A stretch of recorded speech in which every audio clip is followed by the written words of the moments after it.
So the key to understanding the sine law, okay, this is on your formula sheet. You have sine A over A, sine B over B, sine C over C. But this question has G, H, and J, not A, B, and C. So sometimes students are like, well, how can I use the formula if I don't know which one is supposed to be A and which one's supposed to be B? And that's not the purpose of the formula. The purpose of the formula is just a recognition. Like, if I just take part of it, because you always only use two angles and two sides, the key is that an angle always goes with its opposite side. If I had an angle B and side B, they always relate as opposites of each other. So when we look at the example that we have, can you see that you have opposite sides there? You have an angle and its opposite side. Those two are going to go together. We want to find little j, but we know the opposite of it, j.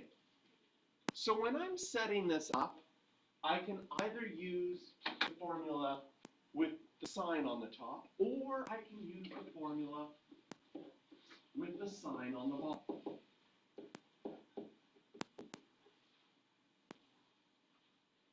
What I do for a formula is I first find out, what am I trying to find? If I'm trying to find a side, which I am,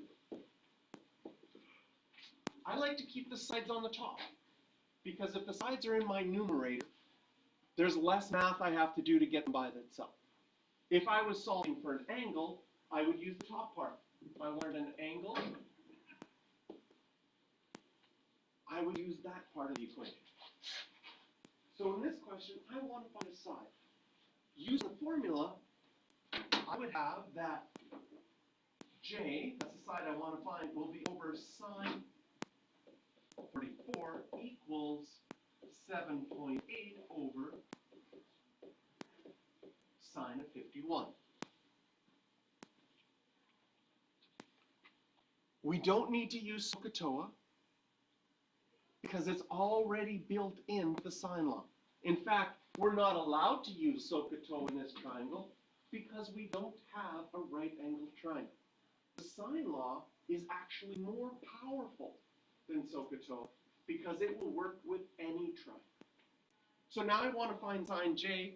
Is it hard to get j by itself? No, the opposite of dividing by sine of 44 would be to multiply both sides by sine of 44.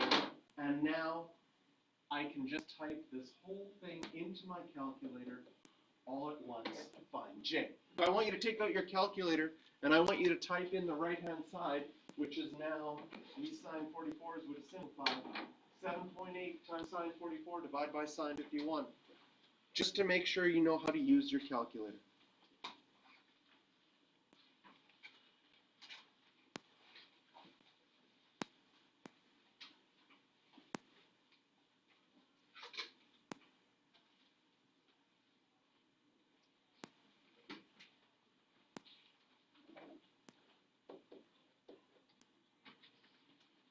Again, I'm going to look, oh, there was units in this question, so I make sure that I include units in my answer as well.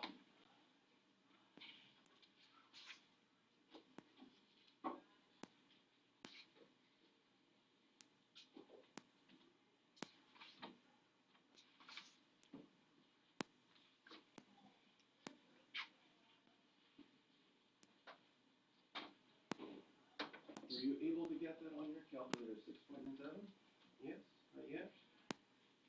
You want to do 7.8 divided by sine 51 times sine 44. Did it work for you? Yes? Able to get that number? Yes?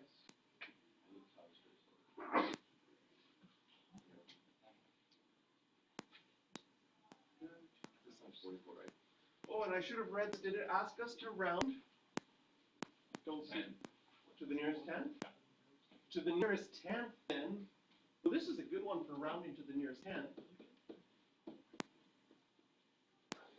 you'd have to write 7.0 centimeters.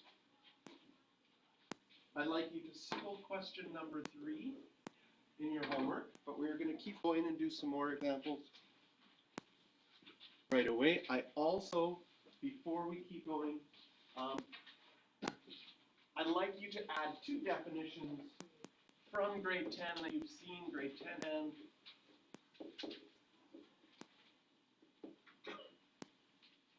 whenever they're talking about an angle of depression, an angle of depression is always looking down.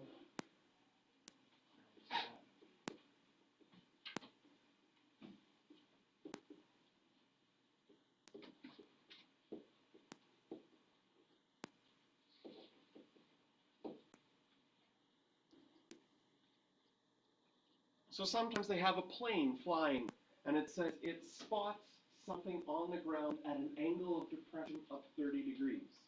So you're imagining that plane's looking straight out, and then looking down would create this angle, and that's called an angle of depression.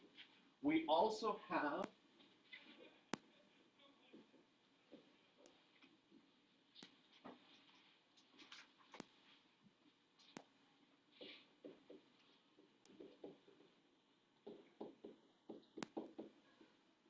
an angle of elevation, sometimes called an angle of inclination. Again, this would be from a horizontal line looking up. So if you were on the ground and you looked up to the top of a building, you would have an angle of elevation. So we can say looking up.